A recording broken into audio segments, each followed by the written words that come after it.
குர்ஆன் சொல்லுது, மூசா அலைஹிஸ்ஸலாம் தூர் மலைக்கு நெருப்பை எடுப்பதற்காக போறார். நெருப்பு பார்த்துட்டு மனைவிட்ட சொல்லிட்டு போறார். அப்போ அங்க நெருப்பிடத்தில் அல்லாஹ் பேசுகிறான். மூசா அலைஹிஸ்ஸலாம் அவர்களிடத்துல பேசுகிறான்.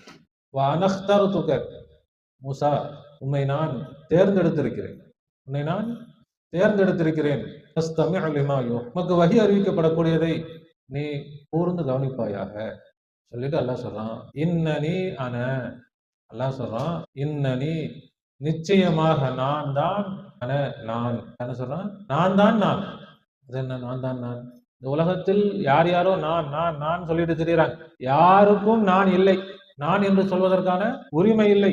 யார் மட்டும்தான் நான், நான் மட்டும்தான் நான், என்னை தவிர யாருக்கும் என்ன இல்லை, நான் என்று சொல்வதற்கான உரிமை இல்லை. அதுதான் இந்த அர்த்தம். அப்ப நான் என்று சொன்னால் அது யாருதான்? அது அல்லாஹ் தான். அப்ப நான் அல்லாஹ் என்று சொல்வது அதுதான் சத்தியம். அந்த நான் தான் அல்லாஹ், நான் தான் அல்லாஹ். லா இலாஹ இல்லா அன, என்னை தவிர வேறு இறைவனே இல்லை.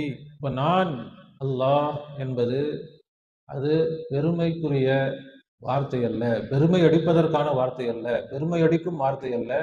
அது பணிவின் வார்த்தை, பணிவின் உச்சகட்ட வார்த்தை. அதே போலதான் சொல்லுவாங்க, வாக்கியத்துல இருக்கும்போது கேட்டாங்க, அப்போ ஷரியத்துல அது கூடுமா, சொல்லலாமா? அப்படி சொல்லக்கூடாதுதான், ஷரியத்துல சொல்லக்கூடாது, அதெல்லாம் முடிஞ்சாத்தின்னு தரீகத்து இருக்குதே. இப்போ தரீகத்துல சொல்லலாம், ஷரியத்துல கூடாது, தரீகத்துல கூடுமா? கூடும். இப்போ அது வேற இது வேறன்றதுனால தானே ரெண்டா இருக்குது. அதுதான் சொல்லுவாங்க ஷேகுமார்கள், ஹசனாத்துல் அபுராரி சய்யிஆத்துல் முகர்ரபீன், ஒரு பழமொழி மாதிரி சொல்லுவாங்க. என்னன்னு சொன்னா, நல்லோர்களுடைய நற்செயல்கள் நெருக்கமானவர்களுடைய தீமைகளாக இருக்கும். அப்படின்னா ஒருத்தருடைய பொருளை நம்ம யூஸ் பண்ணணும்னா அவர்கிட்ட கேட்டு யூஸ் பண்ணணும், அதுதான் சாதாரண நடைமுறை. கேட்காம யூஸ் பண்ணக்கூடாது. ஆனா ரெண்டு பேரும் ரொம்ப நெருக்கமாயிட்டாங்க, ரொம்ப நெருக்கமா இருக்கிறாங்க, அவங்க கேட்கணும்னு அவசியம் இல்லை, அவங்க கேட்டாதான் தப்பு. அவங்க அடுத்தவங்க கேட்டு யூஸ் பண்ணணும். நெருக்கமா இருக்கிறவங்க அவங்க கேட்டாங்கன்னா அப்போ என்ன ஏன் கேட்குற, எதுவும் பிரச்சனையா? அப்ப அதைத்தான் அல்லாஹ்வுடைய நல்லடியார்கள் ஷரியத். நல்லடியார்களுக்கு இது நன்மைகள்.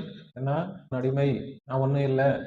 ஆனால் அல்லாஹ்வை நெருங்கியவர்கள் அங்க அல்லாஹ் சொல்றான், நான் தான் நீ, நீ தான் நான். இப்ப அடிமைன்னு என்ன சொல்லிட்டு உட்கார்ந்து இருக்கிற? நீயே இல்லாம போயிட்டே பிறகு இன்னும் திரும்ப என்ன அடிமை அடிமைன்னு உட்கார்ந்து இருக்கிற?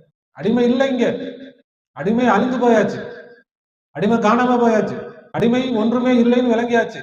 இப்போ உட்காந்துக்கிட்டு நான் ஒண்ணும் இல்லாதவன், நான் அடிமை அப்படின்னு சொன்னா அல்லாஹ் கவுச்சுக்கும். அதனால் இது பெருமை அல்ல, இது பணிவின் உச்சகட்டம் என்பது சூஃபியாக்கள், அவுலியாக்களுடைய கொள்கை. இதுதான் குர்ஆனுடைய கொள்கையும்